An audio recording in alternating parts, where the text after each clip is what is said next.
Hello. This is the 148th Test from the Future, an experimental podcast from the year 2224, which we are sending from our present to yours. My name is Dirk. And my name is Simon. And we're putting the past in podcast. We're back together again. Yes, it's both of us again. It made me all confused, forgetting my own name. Sure. Yep. I would say let's get straight to the topic. We want to talk about... but just first, let me put this model spaceship. It's moved somehow. I'm going to put it back on my desk. No. Oh, no. It's on your cupboard on purpose. So it should stay there? Yeah. No, it's important. It should stay there. Okay, you can explain to me why later. Maybe. Yeah. I will explain later. So... Okay, but today's topic? It's Pluto. And there's been news about Pluto. Some really good news, I think. I think so too, yeah. So... You want to... Yeah, it's not... So we mentioned some episodes ago, there was talk of it being demolished for the C-beam clearance. Nope, it's not going to be demolished. Yeah. That's the decision. So it's basically, in my case, a win-win situation. We're going to move it from its current position. Right, get it out of the way. So we can have a C-beam path out of our solar system, which will allow fast space travel. But we won't demolish it, which nobody really liked. And apparently they found a solution. Yeah, well, they're still deciding, yeah. But at least, so, exactly. Now the question, okay, now that it's been decided that it won't be demolished, now the decision needs to be made, what will be done with it? Exactly. And then, they decided it will be moved. But how and where to, everything, that's basically, it's being basically currently being debated. And finally they will decide the how after we've decided the where. Yeah. I mean, there'll be a bit of back and forth there, but yeah. I'm also using we and they basically in different variations. We're not really involved. Not personally. Exactly. This is a really typical Sol thing. But I guess with we, I mean the whole Sol population basically mixes in with ideas and input and debate. And Right. Right now it's, the brainstorming phase, yeah? So collecting ideas. And at the moment, everywhere you go, even at the city council, we more spoke about, hey, what shall we do with Pluto than about current affairs. I think it's a really interesting topic to brainstorm about. We have now the possibility to decide where to move this dwarf planet to. And I've heard hundreds of ideas. Sure. But they can be, I guess, categorized. Yeah. So the first category is close to Earth. Yeah. And exactly. then it can be real close. So like, for example, how about in orbit as a second moon? It's a bit smaller than the moon. So, how about a second one up there? I think it would be really cool to put it there where we can see it. It's been so far away in our solar system for so long. It's so far away that we rarely see it. At least definitely not with the bare eye. How about we move it so close that we can see it every day? How cool would that be? It would be amazing. Maybe have its orbit locked with the moon itself and have some bridges going between them, Just walk across between the two. It would really feel like a bit of a homecoming, after many, I don't know.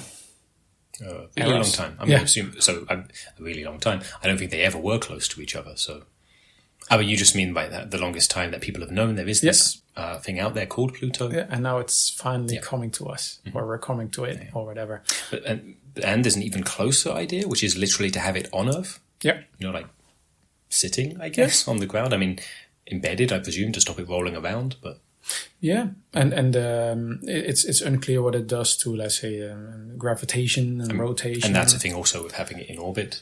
Those are some details that need to be worked out, of course. Yeah, and it revolves around an axis in 6 days or something like that. I mean, at its current location. Yeah, true, actually. That will probably change as well. I presume there's a lot of stuff to work out. But also, like, the moon is rather pale, right? And Pluto is more like yellow, orange, pinkish or so. I've never actually seen a picture, so I'm not sure. It is. Okay, so then there'd be some variety up in the sky. Exactly, yeah. So you really have like exactly. The old school moon and the new school Pluto. Yeah. And also, if it's really close by, we can visit it. We can colonize it. We might even explore or discover parts of the dwarf planet that we didn't know. We may even, for whatever reason, say it's so close now, it's a planet again. That would be a bit of a stretch, since, like I say, it's smaller than the moon, but maybe. Yeah, true enough. Yeah. I think if it's sitting here on Earth, probably it wouldn't be considered a planet. No, and if we put it in orbit around Earth, then we also can't really say it's a planet. Right. We might even have to downgrade it from dwarf planet to moon. Yeah, at that point. I'm not sure how emotional that discussion is. Sure. But that's a category. Sure, that's close to home. Yeah. I'd say.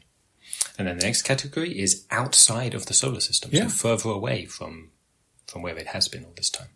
Exactly, just some maybe in between solar systems, in the interbellum. Just because the interbellum is really, really boring. There's really nothing going on there. We just put it there to have just some sort of anchor point in the middle of nowhere, instead of having to go like, oh man, it's more interbellum, and then suddenly there's a planet just there. Yeah. I think that's actually nice, but that's when we go for a fixed location. I've also heard discussion of outside of the solar system and just give it a big push. Sure. Send it on its way. Yeah, right. And then it can even be used as a generation ship, for example. Yeah. Or just some other kind of transport. And once we have the C-beam pods cleared and we can actually have fast space travel, we can actually catch up with it and give another push. Exactly, and if there were any people who, for whatever reason, thought it would be a good idea to go on a generation ship, we can catch up and say, hey guys, we were building the C-beam thing. The whole reason was to not need that. Yeah. Just in case you want to come back. Yeah. Exactly. But either way, also without it, we could put some stuff on it, some, I don't know, messages to random places that it might bump into, or it can be a massive experiment. I mean, when have we ever pushed a planet away? Never before. And then, it would just be interesting to find out what happens. Yeah. It could be like a big message in a bottle, that gets passed back and forth between solar systems. Yeah, exactly. Or it could be a massive ball sports. We use Pluto as a big. It would be the ball itself. Yeah, exactly. Between planets, maybe we push it to the Martian planet, and then once it gets close, they push it back. Kind of like. It would need to be squash. So definitely less. So one of the details that would need to be worked out there would be to work out how to do it safely. Because if it accidentally goes like smashing into a planet, which doesn't have the ability to deal with it, goes to the Martian planet, no problem. They'll notice it coming. They'll not let it smash into their planet. It'd be pretty bad if it, accidentally went into a planet with some heretofore undiscovered life and wiped it all out. That would be a bad look. Or we keep on bouncing it back and forth. At one point, we lose interest and forget that it's coming, and then set a reminder to bounce it back. Yeah, fair point. Yeah. At least it's a concept that needs some more thinking. Yeah. So the thing that would need to be worked out is what's the path that it should be sent on. That it won't smash into something. Yeah. And likewise when it comes back. Exactly. I've also heard ideas of positioning it next to Clarabelle. Then we're back in our solar system. So it's not super close by. It's also not super far away. But position it next to Clarabelle because those are both of the planets named after Disney characters. Right. In our solar system, at least, and not kind of maybe Disney would want to set up a new Disney World resort. Fair enough. Yeah, very. Have the bridges between the two. I really like the idea of bridges between. I see that. Moons or planets, Yeah. But at least I've heard that debating, not the Disney World part, but I like that. Yeah. But that makes sense. But if we look at our own solar system, I guess category number 3, it's, of course, we have a bunch of planets rotating around the sun, but there's plenty of space left. Right. Could be, for example, between Earth and Mars, have it as a little waypoint along the way. And it's also where do we still have space? Because if we don't want to put it too close. Sure. And of course, they all rotate around the sun in their own rhythms and so on. We need to properly calculate where can we basically fit another planet. And lots of factors to take in. Too hot, too cold. What does it do with the planet? If you put it too close to the sun, maybe it evaporates, stuff like this. But yeah, in my case, I guess it's the most realistic part, where we just move it a few orbits closer to the sun. I think is what's going to happen. My guess is the most boring solution. Basically, what we have now, just somewhere else. Yeah. I like all the other ideas a bit better. Yeah, they're a bit more fun. Also, I heard the idea of giving it away as a present. Yeah. So it's giving it away, so away from the solar system. So by definition, not to humans, but to maybe some Partian, a Partian or an Illuminati who might like it as a present. Yeah, exactly. I mean, we have one solar system where we're talking about where it happened to be in, but there are many, many, many more out there.